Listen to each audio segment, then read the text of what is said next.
سیکھنے کے لیے موجود ہیں۔ اور زبور کی کتاب میں سے زبور نمبر 23 ہے اور اس کی پہلی آیت سے،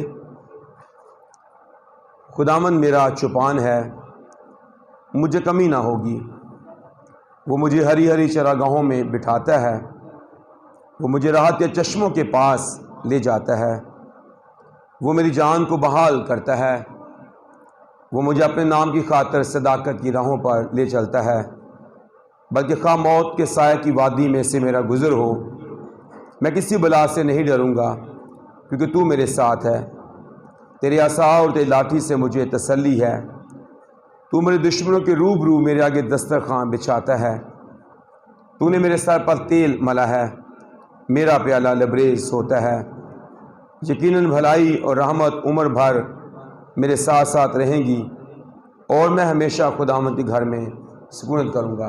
پاک کلام کا پڑھا اور سنا جانا ہم سب کے لیے باعث برکت ہو، آمین۔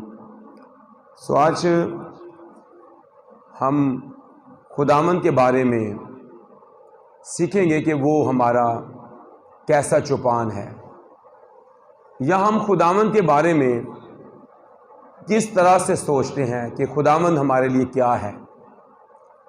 زبور نویس داؤد وہ خود ایک چرواہا ہے اور اس کا خاص تجربہ ہے بھیڑوں کے ساتھ رہنے کا۔ جب وہ یہ زبور لکھ رہا ہے تو یہاں پر وہ خداوند کو تو چرواہا کہہ رہا ہے، چوپان کہہ رہا ہے، لیکن خود وہ اپنے آپ کو بھیڑ تصور کرتا ہے۔ ہماری جو خداوند کے ساتھ محبت ہے، یہ تو داؤد کی خدا کے ساتھ محبت کا ثبوت ہے۔ ہم خدا کو کس طرح سے لیتے ہیں، یا ہمارے سامنے خدا کی تصویر کیا ہے۔ جب ہم 139واں زبور پڑھتے ہیں تو وہاں پر زبور نویس خدا کو اس طور سے اپنے ساتھ اپنے اندر سمو لیتا ہے، اور وہ سمجھتا ہے کہ خدا سے میں کبھی بھی دور نہیں ہوں اور خدا مجھ سے دور نہیں ہے۔ وہ کہتا ہے خداوند تو مجھے اس وقت سے جانتا ہے جب میں بے ترتیب مادے کی صورت میں تھا، میرا قالب تجھ سے چھپا نہ تھا۔ پھر وہ کہتا ہے کہ خداوند اگر میں آسمان پر چڑھ جاؤں وہاں بھی تو ہے۔ وہ تو کہتا ہے تو میرا اٹھنا بیٹھنا بھی جانتا ہے، تو میری خوابگاہ کی بھی چھان بین کرتا ہے، تو دور ہی سے مجھے دیکھ لیتا ہے میں کیسا ہوں۔ اور خدا کے بارے میں اس کے بڑے اچھے تصورات ہیں۔ وہ کہتا ہے کہ خدا ہر چیز کو جانتا ہے اور ہر جگہ موجود ہے۔ جب ہم 90 زبور کو پڑھتے ہیں تو وہ کہتا ہے کہ خدا ازل سے ابد تک تو ہی خدا ہے۔ کہتا ہے اس سے پہلے کہ کائنات تخلیق ہوئی ہو، وہ خدا کے بارے میں یہ تصور رکھتا ہے کہ خدا جو ہے وہ ازل سے ابد تک خدا ہے۔ تو میرے اندر خدا کے لیے جو محبت ہے یا بھوک پیاس ہے، یہ تصور ہے، وہ کیسا ہے، اس کے مطابق ہم اپنی برکت کو ریسیو کرتے ہیں۔ بعض دفعہ ہم خدا کے بارے میں کوئی تصور خاص رکھتے نہیں تو برکت سے بھی ہم محروم رہ جاتے ہیں۔ پہلی بات تو یہ کہ خدا کو ہم اگر باپ کہہ سکتے ہیں تو اس کی وجہ کیا ہے۔ بہت سارے مسیح خدا کو باپ تو کہتے ہیں کہ اے ہمارے باپ، لیکن بہت دفعہ پھر اس کے کہنے پر عمل ایسا نہیں کہتے۔ وہ جیسا خدا ہے اس کی پوجا، اس کی پرستش، اس کی حمد و ثنا ویسی ہی ہونی چاہیے، ویسی ہی کرنی چاہیے۔ تو اگر دراصل دیکھا جائے تو ہم ایسے مسیح ہیں جو اپنے اندر دکھ تو رکھتے ہیں، کسی بھی چیز کا بوجھ تو رکھتے ہیں، لیکن اس کے لیے عملی کام نہیں کر سکتے، عملی قدم نہیں اٹھاتے ہیں۔ خدا کے بارے میں بہت ساری باتیں ہم کہتے ہیں، لیکن پھر جب عملی کام آتا ہے تو اس وقت ہم ایسا عملی کام کر نہیں سکتے ہیں۔ تو زبور 23 ہمیں بتاتا ہے کہ ہمارے لیے خدا ہے کیا اور ہے کہاں پہ۔ کیا خدا کو ہم یہوہ یری جانتے ہیں، کیونکہ یہوہ کا جو نام ہے وہ اکیلے طور پر نہیں لیا جا سکتا۔ یہوہ کے ساتھ ہمیشہ خدا کے لوگوں نے بتایا کہ ان کا خدا کیسا ہے۔ تو ابراہیم کو یہ تجربہ ہوا کہ وہ یہوہ یری ہے، تو اسے پتہ چلا کہ جو مہیا کرنے والا خدا ہے وہ خدا ہے۔ یہوہ شالوم یعنی وہ کس طرح سے سلامتی دیتا ہے۔ تو ہمیں اپنی زندگی میں خدا کے لیے ایسا ہی کریزی ہونے کی ضرورت ہے، ایسا بھروسہ رکھنے کی ضرورت ہے جیسا ہمارا خدا ہے۔ بعض دفعہ ہم خدا کو ویسا نہیں جان پاتے جیسا ہمارا خدا ہے۔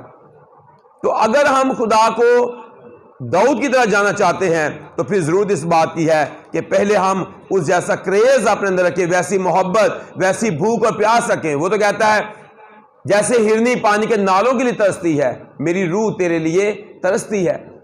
تو وہ تو خدا کے لیے بھوکا پیاسا ہے، ترس رہا ہے، ہمارے پاس پیاس نہیں ہے، ہمارے پاس ویسی بھوک نہیں ہے۔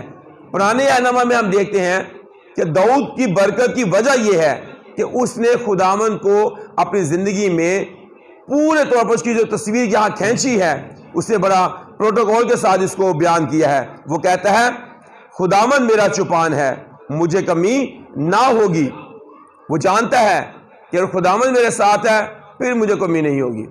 وہ فیل کرتا ہے کہ اگر میں ایک عام سا چرواہا ہوں تو اگر میری کوئی بھیڑ کو کوئی شیر یا چیتا یا بھیڑیا شکار کر لے جاتا ہے تو کہتا کہ میں تو اس کے منہ سے اپنی بھیڑ کو نکلوا لاتا ہوں، اس کے جبڑے پر مارتا ہوں۔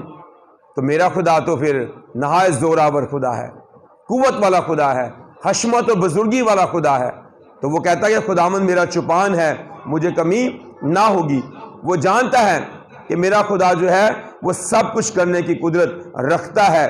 اس سے کتاب مقدس میں ہم دیکھتے ہیں کہ وہ خدا پر ایسا بھروسہ کرتا ہے۔ اگلی آیت میں کہتا ہے وہ مجھے رات کے چشموں کے پاس لے جاتا ہے، وہ میری ہری ہری چرگاہوں میں بٹھاتا ہے، وہ مجھے رات کے چشموں کے پاس لے جاتا ہے، وہ میری جان کو بحال کرتا ہے۔ جب ہم یہ پڑھتے ہیں کہ وہ میری جان کو بحال کرتا ہے تو اس میں بڑا خاص ہے، یعنی بحال کرنا، ریفریش کرنا۔ اسی بات پر ہم اگر بات کرتے جائیں تو بہت ساری بات ہم کر سکتے ہیں کہ کس طرح سے وہ ہم تھکے ماندوں کو جو ہے وہ ریفریش کر دیتا ہے۔ تو اس سے بارہا یسوع نے اعلان کیا متی کے انجیل کے 11ویں باب کی 28 آیت میں، ایسا منت اٹھانے والوں اور بوجھ کے دبے ہوئے لوگوں سب میرے پاس آؤ، میں تمہیں آرام دوں گا۔ ریفریش کرتا ہے، میری جان کو بحال کرتا ہے۔ جب میں تھک جاتا ہوں، جب میں کمزور ہو جاتا ہوں تو مجھے وہ بحال کرتا ہے، ریفریش کرتا ہے۔ پھر اس کے لیے دوسرا لفظ استعمال ہوا ہے ریسٹور کرتا ہے۔ جیسے ہمارے بہت سارے موبائل سیٹ، کمپیوٹر، لیپ ٹاپ جو ہیں، یہ جب ہم یہ ہینگ ہونا شروع ہوتے ہیں تو ہم اس کو ایک دفعہ سے پھر سے بند کر کے پھر دوبارہ سے کرتے ہیں تو وہ ریسٹور چیزیں ہونا شروع ہو جاتی ہیں۔ تو خدا بھی ہمیں ریسٹور کرتا ہے۔ پھر اس کے لیے کوئی لفظ ہے ریپیئر کرنا۔ ریپیئر کرنے میں مراد کیا، جب ہم رات کو جیسے سو جاتے ہیں تھکے ماندے تو خدا نے ہمارے بدن میں ایسا سسٹم رکھا ہے کہ ہم دوبارہ سے ہمارا باڈی جو ہے وہ ریپیئر ہو جاتا ہے اور صبح پھر ورکنگ حالت میں شروع ہو جاتا ہے۔ یعنی وہ چیزیں جو ڈیمیج ہو جاتی ہیں، کام کرنے کے لیے قابل نہیں رہتی، نکارہ بھی ہو جاتی ہیں، تو پھر بھی خدا اس کو کیا کرتا ہے، ریپیئر کرتا ہے۔ تو ہمارا خدا ہمیں نہ صرف ریفریش کرتا ہے، نہ صرف ریسٹور کرتا ہے، بلکہ وہ ہمیں ریپیئر بھی کرتا ہے، دوبارہ سے ورکنگ حالت میں لے آتا ہے، دوبارہ سے کام کرنے کے لیے تیار کرتا ہے، دوبارہ سے تیار کرتا ہے ہم اس کے لیے کام کریں۔ اور پھر ایک اور لفظ اس کے لیے ریسٹینڈ، دوبارہ سے کھڑا کرتا ہے۔ وہ ہمیں گھورے میں سے نکالتا ہے اور پھر کھڑا کر دیتا ہے، ہمیں بادشاہوں کے ساتھ، امراء کے ساتھ بٹھاتا ہے، وہ ہمیں ریسٹینڈ کرتا ہے، ریسٹارٹ بھی کرتا ہے۔ یعنی کہ وہ دوبارہ سے جو چیزیں کمزوری میں گئی ہیں، ناتمانی میں چلے جاتی ہیں، وہ ان کو ریسٹارٹ کرتا ہے۔ تو خدا داؤد کے بارے میں بہت زبردست بیان دیتا ہے، بڑی اچھی سٹیٹمنٹ خدا کی ہے۔ جب سیمول اس کو مسا کرنے کے لیے گیا ہے اس کے گھر میں، یسی اس کا باپ یسی ہے، اور خدا کلام کہتا ہے کہ خدا نے داؤد کے بارے میں جو سٹیٹمنٹ دی ہے کہ ایک شخص یسی کا بیٹا وہ میرے دل کی مرضی کے مطابق مل گیا ہے، وہ میری ساری مرضی کو پورا کرے گا۔ تو خدا بھی ایسے ایماندار چاہتا ہے داؤد جیسے، جو خدا کی ساری مرضی کو پورا کرنے والے ہوں۔ تو جب خدا ہماری زندگی میں آتا ہے تو پھر وہ ہماری جانوں کو بحال کرتا ہے، ریفریش کرتا ہے، ریسٹور کرتا ہے، ریپیئر کرتا ہے، ریسٹارٹ کر دیتا ہے۔ اور پھر وہ آگے کہتا ہے 3 آیت میں ہی، وہ مجھے اپنے نام کی خاطر صداقت کی راہوں پر لے چلتا ہے، بلکہ خواہ موت کے سائے کی وادی میں سے میرا گزر ہو، یعنی ایسے حالات بھی ہوں اور خدا اس میں سے ہمیں گزار کر ہمیں ایسی بحالی اور ایسی قوت والی جگہوں پر لے جاتا ہے جہاں پر وہ اچھی چراگاہیں بھی موجود ہیں، جہاں پر راحت کے چشمے بھی موجود ہیں۔ میں کسی بلا سے نہیں ڈروں گا کیونکہ تو میرے ساتھ ہے، تیرے عصا اور تیرے لاٹھی سے مجھے تسلی ہے، تو میرے دشمن کے روبرو میں آگے دسترخوان بچھاتا ہے، تو نے میرے سر پر تیل ملا ہے اور میرا پیالہ بھی لبریز ہوتا ہے۔ وہ ہمارے پیالے کو لبریز کر دیتا ہے، ہمیں خالی نہیں لوٹاتا، ہمیں بھرتا ہے۔